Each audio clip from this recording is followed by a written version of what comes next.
everybody welcoming these two teams onto Tynecastle today saw and enjoyed that game at Wembley on Wednesday night, so it's going to be a very difficult act to follow. However, you can sense the awareness, especially amongst both sets of supporters, how vital this match is to both clubs. Hearts' Stephen Presley plays his 50th game for the club today. Rob McKinnon makes only a second appearance of the season. And in that defensive lineup, there's the absentee Kevin James, and an absentee up front as well for Hearts, Stephen Adam, who scored 5 goals against the Old Firm last season. But Gary McSwegan, top scorer with 7 goals at Tynecastle, returns from international duty fully fit. No Mark Viduka and Oliver Tebeli have been taken away by international duty one way or the other. They're recovering, and no Dimitri Carey, who was supposed to play in goal today, but he took ill on Friday night, and Jonathan Gould continues. But I'm sure that everyone in Scottish football is delighted that this young man is on from the start. One of the great, exciting prospects, Mark Burchill. And the referee today, the experienced Mike McCurry, a little camera shy, not turning on cue for us. It was almost a year ago that Hearts won their first match in 17 meetings against Celtic, who have a great record against Hearts, either at Tynecastle or Parkhead. But if Hearts were to repeat that today, I suspect John Barnes will discover that the word crisis in the Old Firm context has a different meaning to the one he was accustomed to in the South. To lose 4 out of 5 would be breaking a dubious record stretching back almost a decade. There's the first challenge, and well taken by Mjolby. The pace of Burchill, and he's going to get in and score. No! What a wonderful chance, and I think it came just a little bit too early in the game for the youngster. Try to shove it away there. Maybe a couple of minutes, 3 minutes into the game, that would have been a different opportunity altogether, but a good save by Rousset. Mahe. The ex-Celtic player, Steve Fulton, there's no offside, McSwegan. Colin Cameron is in the box and he's put it in. 2 minutes gone and Hearts are 1-up. And after the almost suicidal tendencies of the defence, Colin Cameron takes advantage of a Celtic defence that was caught too flat, allowing McSwegan to go on the right here. Cameron doesn't get a clean touch, and for a moment that ball looked as if Jonathan Gould might eventually get hold of it, but not so. Hearts are 1-up. McSwegan couldn't believe his luck that he was given that freedom, and Cameron nipping in to score the first goal of the game.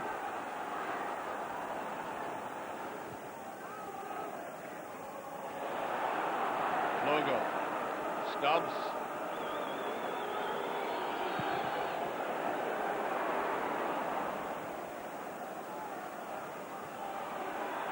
Steve Fulton trying to burst through, does that very well. That, I think, will be a booking. Alan Stubbs.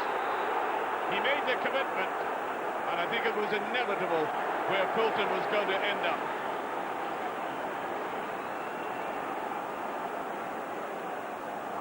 Yes, no question about that. Certainly on the right side for Fulton with that powerful left dig that he has.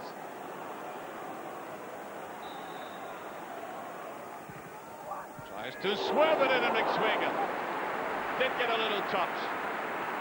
But I don't think the pace of this ball helped McSwegan at all.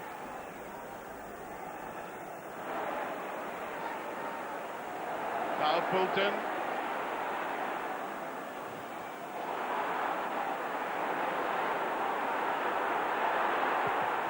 There's not far away. Thomas Bogle picking it up. Suddenly he appeared from the left-hand side. Let's fly that. But he really didn't get hold of it. Well, let's face it, John Barnes hasn't his troubles to seek at the moment. Must be a little bit concerned with this scoreline. Berkovic, plenty of space for McNamara here now. Good 1-2, McNamara, can he finish it off? Oh, that's a very ineffectual ending to that. They did absolutely everything right till his last touch. Well, he must have been aghast at the way his defence started in that opening couple of minutes. But they've recovered strongly, that's what he wanted to see. He said, Mahe. Better play by Celtic. By McNamara. He wants to go himself. That's a decent ball towards Wright. He did very well to get that over. Now, Wright has been very quiet, hasn't had much service, but it does show you the experience the man has, allied to class. It was a neat piece of play there. Up goes McKinnon. He did get the touch there. Cameron trying to go in. McSwegan with a shot. That is an excellent save. That ball was dipping down towards Gould. There was absolutely no room for error here. You see how he snuffed out the possibility of a bounce.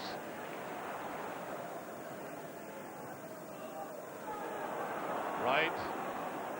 Berkovic. McNamara looking for support and gets it.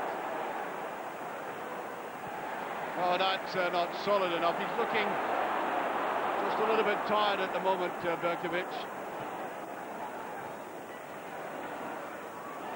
Good play by Hearts and just got off there. 3 Hearts men going at Stubbs. It was a great interception. There's about 15 minutes left. That's great touch there by Butchell. Wright. Well, I think you've got a little indication there of how intelligently Butchell can lay the ball about. Look at that little flick, and he wanted to go after it if he got the return, which he didn't. Well, there's been a lot of tick-tacking going on from that Hearts bench. They've watched Celtic beginning to take ascendancy without really bothering Gilles Rousset all that much. That's a decent ball. Thomas Bogo with a shot. Oh, just passed. That was very close indeed. And that's the first time in about 20 minutes that Hearts have bothered this defence. The play and the danger coming. There's a little deflection. Oh, that's a good save, in fact. And that camera illustrates perfectly the goalkeeper saved the day for Celtic that time. And he takes it confidently. That will do him a power of good, a save like that. Berkovic did well to take that diagonally. McNamara on a stroke of half-time. That's a weak ball that time by Wright. Played there to McSwegan. And there goes the half-time whistle. And we look back on an extraordinary start to this game where Celtic really should have got onto the lead initially, but a terrible blunder that Butchell tried to exploit, coming a little bit too early in the game, as far as I'm concerned, and the goalkeeper, Rousset, doing well to block it. And then right at the other end, the ball played to McSwegan, clear on the right, as that Celtic defence looked very flat, swinging it in. Not adequate covering for Cameron, and he managed to shove it over. And that's the difference in the teams at half-time. Hearts 1, Celtic 0. Well, Scott Severin, who was limping very badly at the end of that first half, has been fit enough to come back on again. He looks okay. That will be good news for Hearts in particular, because he plays a substantial part in being a really hard worker in midfield, grafting away. Celtic supporters responding to this early surge by Celtic. And they're picking the ball up in midfield much more effectively, given away easily by Hearts. Berkovic.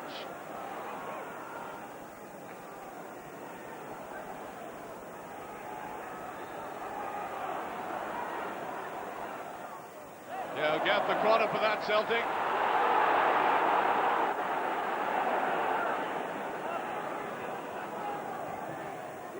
Good swinging away.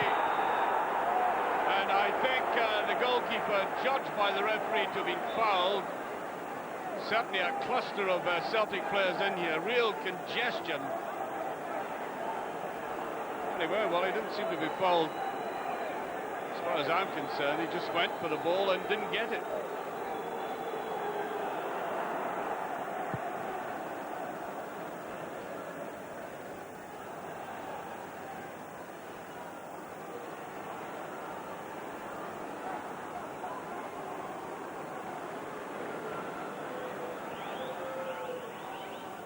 Petrov.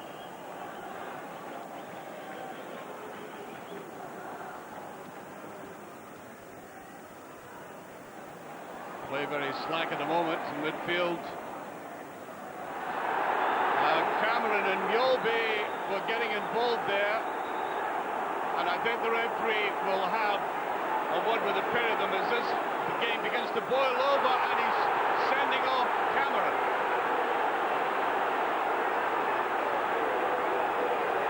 Yes, he did lift his hand, there's no question at all about that. And why on earth do players commit suicide like that? As he goes in there, there's a bit of pressure on him, and he turns around and swings at him. It's not the most vicious thing I've ever seen. There are the international teammates, and so Hearts now reduced to 10 men.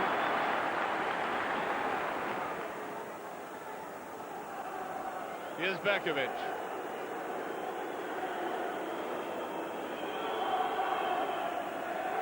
Bekovic going on the outside, Butchell. Finding Moravchik. Just gets through Mahe, appeals for the penalty. A strong plea there as Mahe went down. Watch the slide in here. Yeah. I've seen worse than that. I've also seen them given for that as well. Oh, that's almost there. Butchell at the near post. Ball just put inside, and Butchell at the near post, trying just to turn, get the angle right with his head, and it just went past. Well, Mark Butchell is so eager to get into this game. I mean, he knows he's got the pace. He was very frustrated that he didn't get enough time at Wembley the other night.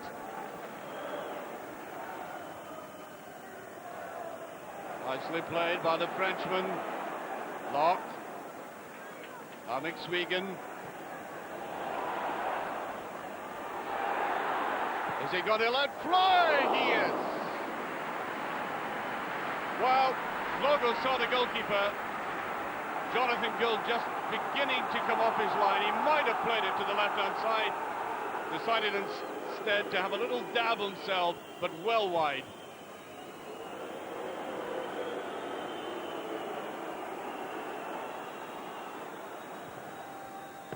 Oh, that was going in at some pace. Tremendous velocity he got in that with that left foot of his.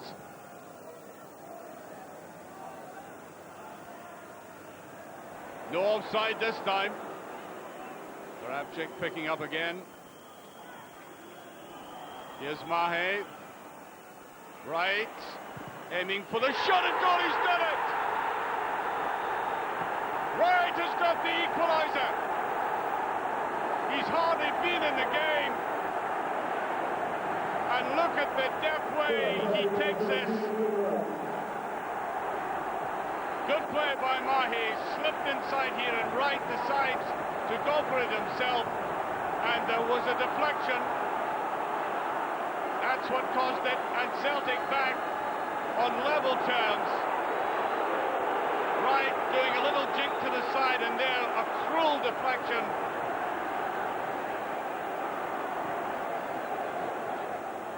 Wilton. Leclerc.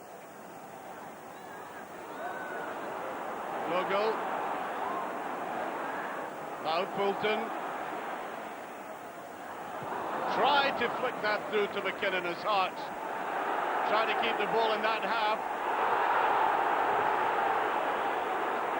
Now, This is where they could be vulnerable. Berkovic, that's a lovely ball put through to Butchell, and he can't put it away again.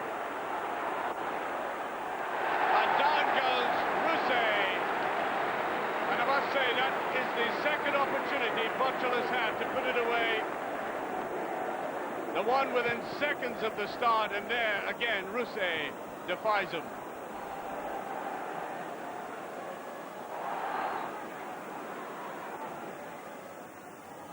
McKinnon chasing after this. And that just touched the way by goal. That was an excellent save. I think he was initially surprised the ball swerved in the way it did. Lambert. He might go for it himself, and he does! It's there! Wonderful goal by Moravcik. You could sense he was going for it himself, and it paid off, and no wonder they're erupting. At one stage in the game, it looked as if it was getting beyond him. And look at the way he curls it as well. It's got pace, it's got swerve, and Celtic got 2-1 up.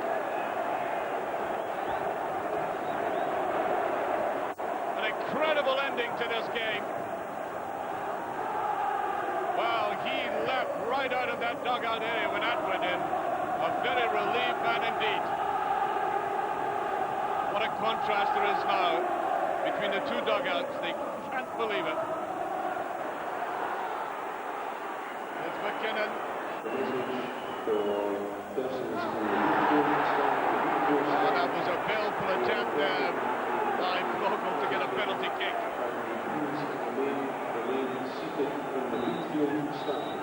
And there goes the final whistle. A game that has ended dramatically, but in the most spectacular style, with a great display of skill by Moravcik. There he is, that's the man who won the game. Always capable and potential of producing little magical moments as he did again, but before then we had that astonishing start with the miss by Mark Butchell, the save by Russi, and then at the other end, almost immediately the ball played to McSwig and across the goal and the unmarked Colin Cameron slipping it in. And in the second half, Celtic with a great deal of pressure after the sending off of Colin Cameron, the ball coming to Wright, trying to squeeze it through, aided by a quite clear-cut deflection. It looked as if that might be it until the very end, and a little Slovakian sending the ball into the back of the net with a magnificent shot, and Ian Wright has come into the middle of the pitch, signalling to the Celtic support his pleasure at that victory. The final score, Hearts 1, Celtic 2. I heard the manager on the telly yesterday, and he said that they was going to come for us. And to be fair, they came and they battled a lot, very hard. The first 25 minutes, it was a very hard game, and you have to take your hat off to them. And they're unfortunate with the guy that got sent off, because you have to say it kind of changed the game a bit for him. I was happy with the points. Obviously, we didn't play as well as we like. We didn't play as well as we can. But after 3 defeats, we're happy to get the 3 points. Were you surprised at the way Hearts came at you from the start? No, I wasn't surprised, because that's what we expected, and we didn't cope with it very well. I mean, we had a chance in the first 10 seconds of the game, which we didn't, and then they went down the other end and scored. But we expected that. We expected them to come with that at us like that, and we just didn't cope with it. So the first half was disappointing, but second half, even before the sending off, we started to play a little bit better, and we started passing the ball better. And of course, the sending off made it much harder for them once they went down to 10 men. Did they deserve to lose the match? There's no doubt the sending off, and also just coming on the back of losing Severin with injury had a big bearing on the match, and players gave me everything. You can't ask for any more. We said that we had to get at them and take the game to them. We threw 3 up front, caused them problems in the first half. Could have been more up if Gould hadn't made a couple of great saves, and but to lose it like we did, it was disappointing, because the players gave me everything, and they're sitting in there, and I don't think it was a case of where we deserved, even the draw, I thought we deserved to win the match today.